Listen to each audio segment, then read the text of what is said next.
Enlightenment recently, and different perceptions of what enlightenment may be or could be.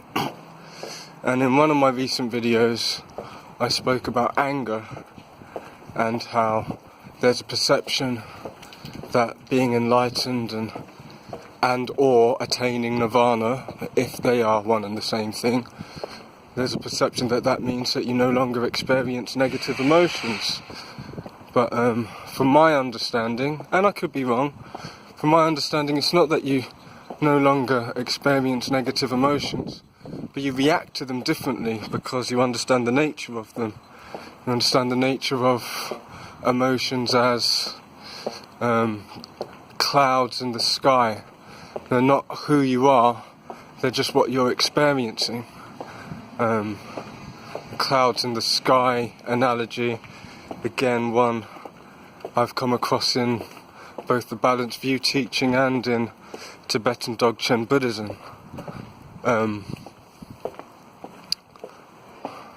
However, when I was speaking about this perception, in one of the previous videos I spoke about how maybe the way I expressed it was maybe we're allowed to feel angry.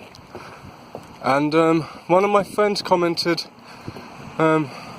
sure he doesn't mind me saying actually, but just in case, because he said so in a relatively private forum on my Facebook wall, said it's an element of self-persecution. That wasn't his exact words, but he basically expressed that I should not feel guilty for feeling angry.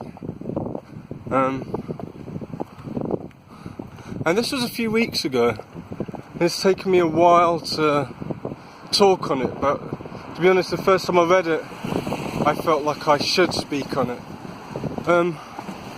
Because A, it's an important point. Sorry. And B,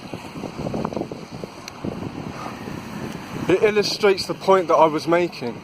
You have to be honest about your emotions. Well, I think one should be honest about one's emotions. However, recently in my life, it became more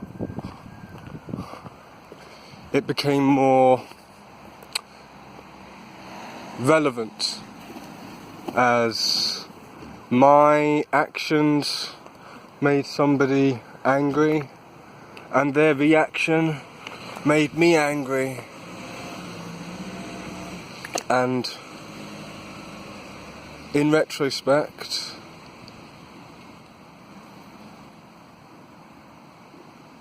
I'm not going to use the word should. Shoulda, woulda, coulda, woulda.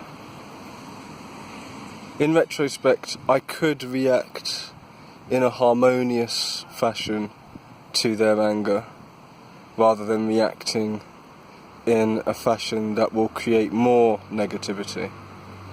But at the same time, if their anger upsets me, I could be honest about it upsetting me. Honest in a way that, again, doesn't create more negativity.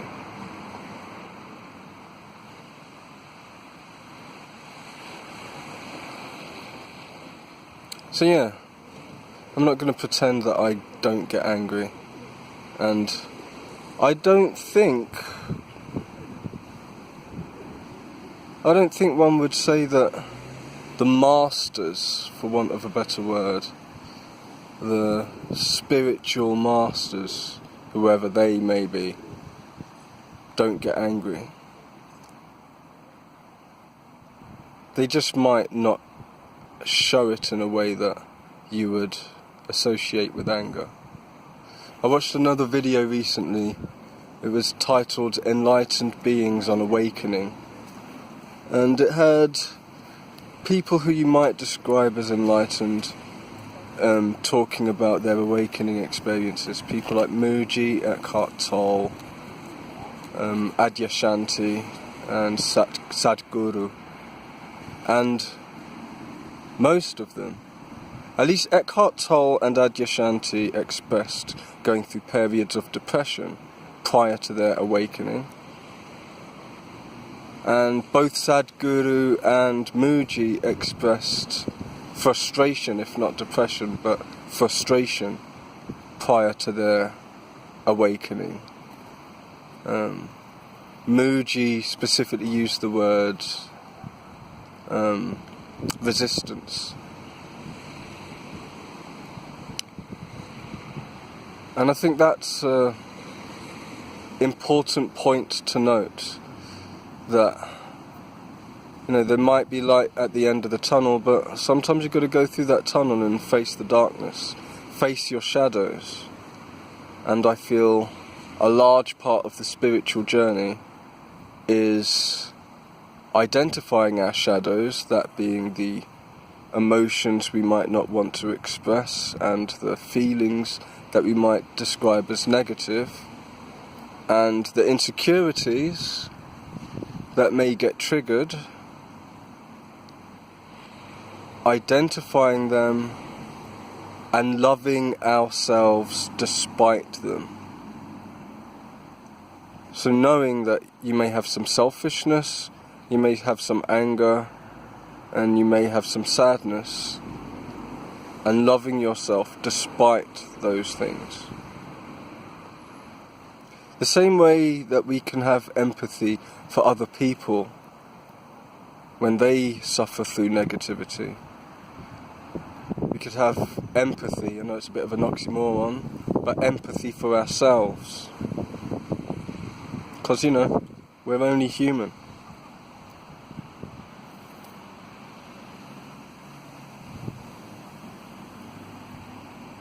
So yeah, empathy for ourselves, love for ourselves, and accepting anger, sadness, depression, quote-unquote negative emotions as part of the perfect all.